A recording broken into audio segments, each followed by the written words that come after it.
Most people don't realize that infidelity often has very little to do with temptation or opportunity. Psychology shows that for many people, cheating is driven by old emotional wounds that never fully healed. What looks like betrayal on the surface is often a coping strategy formed long before the relationship began. By the end of this story, you'll understand how attachment trauma shapes desire, loyalty, and emotional safety. You'll see why some people seek connection outside their relationship even when they don't want to lose what they have. And you'll gain a clearer lens for understanding behavior that often feels confusing, painful, or personal. Attachment trauma forms early in life through repeated experiences of emotional inconsistency. When care feels unpredictable, conditional, or unsafe, the brain adapts to survive. It learns that closeness is risky and that connection can disappear without warning. As children, we don't have language for this. We adapt quietly. Some learn to cling tightly to attention, while others learn to stay emotionally distant to avoid disappointment. These early patterns don't vanish with age, they simply evolve into adult relationships. In adulthood, attachment trauma doesn't always show up as fear. Often it shows up as restlessness. A person may crave closeness while simultaneously feeling trapped by it. They want connection, but sustained intimacy activates old alarms in the nervous system.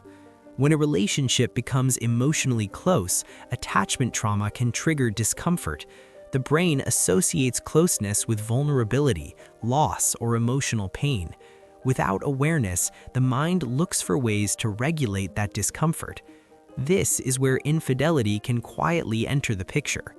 An outside connection offers stimulation without full emotional exposure. It feels safer because it's limited, compartmentalized, and often idealized. The brain responds differently to these connections.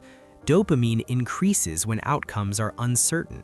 Attachment trauma thrives in uncertainty because it feels familiar. The nervous system recognizes chaos more easily than calm. Have you noticed how some people feel uneasy when things are stable? Peace can feel unfamiliar when the brain grew up expecting emotional turbulence. Infidelity recreates that emotional rhythm without the responsibilities of full commitment. Another layer is emotional validation. Attachment trauma often leaves people with a deep sense of not being fully seen. Even in loving relationships, they may feel invisible or unimportant without constant reassurance.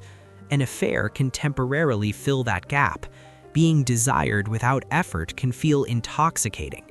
The brain interprets this attention as proof of worth, even if it's fragile or fleeting. What's important to understand is that this isn't always conscious. Many people who cheat feel confused by their own behavior. They may genuinely love their partner and still feel pulled elsewhere.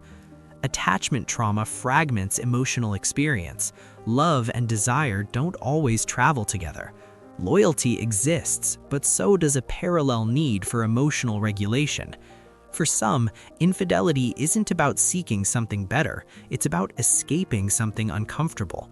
Emotional intimacy can feel overwhelming when the nervous system associates closeness with danger. Think about how some people shut down during conflict, others escalate emotionally. These are attachment responses. Infidelity can become another form of emotional regulation, even if it creates long-term damage. There's also the role of avoidance. People with avoidant attachment patterns often fear dependency. They may equate closeness with losing autonomy.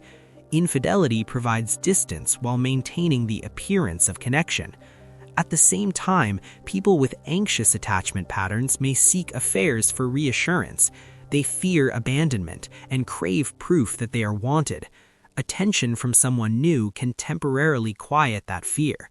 In both cases, the behavior serves the nervous system, not the relationship.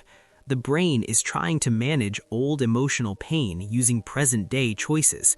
Without awareness, the cycle repeats. Have you ever wondered why some people cheat during moments of closeness instead of conflict? Engagements, pregnancies, or emotional breakthroughs can activate attachment trauma. The closer the bond, the louder the fear.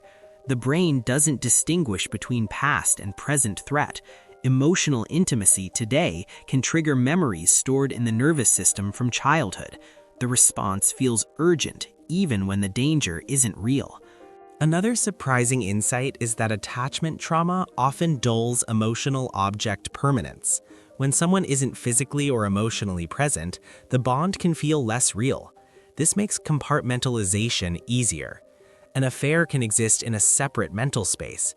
The person isn't fully integrating the consequences because their brain learned early how to emotionally separate to survive.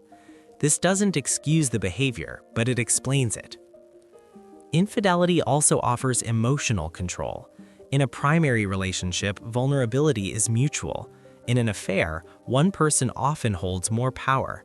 That imbalance can feel safer for someone who fears being emotionally exposed. Control reduces anxiety. When attachment trauma is present, control can feel like safety. The brain prefers familiar patterns, even if they are unhealthy. What's often misunderstood is that attachment trauma doesn't disappear in loving relationships. Love alone doesn't heal nervous system patterns. Safety over time does. Without intentional healing, old strategies resurface under stress. Infidelity becomes a symptom, not the root issue. Ending the affair without addressing the trauma often leads to repetition. Have you noticed how some people cheat in multiple relationships? It's not about the partner. It's about unresolved emotional wiring. The environment changes, but the nervous system remains the same. The most painful part is that attachment trauma can distort self-perception. After cheating, many people feel shame, confusion, and self-loathing. These feelings reinforce the original wound. Shame drives secrecy. Secrecy reinforces disconnection. Disconnection increases the urge to seek validation elsewhere. The cycle continues quietly. This is why punishment alone rarely leads to change. Fear doesn't heal trauma. Awareness and safety do. Without understanding the emotional function of the behavior, it repeats in different forms. Healing begins when people ask a different question. Instead of asking why they wanted someone else, they ask what emotional state they were trying to escape or regulate. Attachment healing involves learning to tolerate closeness. It means staying present when the nervous system wants to flee. It means building emotional literacy instead of seeking stimulation. This is difficult work. The brain resists change because familiar patterns feel safer even when they hurt. But with time, new emotional associations can form. Relationships can become healing spaces, but only when both people understand what's happening beneath the surface. Accountability and compassion must exist together. Understanding attachment trauma also shifts how we view betrayal. It doesn't minimize pain, but it adds context. Pain makes more sense when behavior is understood. If you've been betrayed, knowing this doesn't erase hurt, but it can help you separate your worth from someone else's coping mechanisms. Infidelity reflects internal struggle, not your value. If you've been the one who cheated, understanding attachment trauma doesn't remove responsibility. It offers a path toward change instead of self-destruction. The deeper insight is this: infidelity fueled by attachment trauma is not about love lacking, it's about emotional safety lacking inside the self.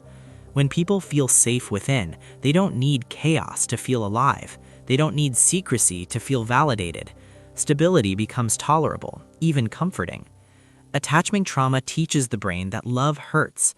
Healing teaches the brain that love can be steady. That shift takes time, patience, and honesty. Infidelity is often a signal, not a verdict. It points to emotional wounds asking to be addressed. Ignoring that signal keeps the cycle alive. If this perspective reframed how you see infidelity, take a moment to reflect on your own patterns or experiences. Consider what emotional needs might be asking for attention beneath the behavior. You're invited to share your thoughts or insights in the comments. If you value thoughtful explorations of psychology, relationships, and emotional healing, consider staying connected for more conversations like this.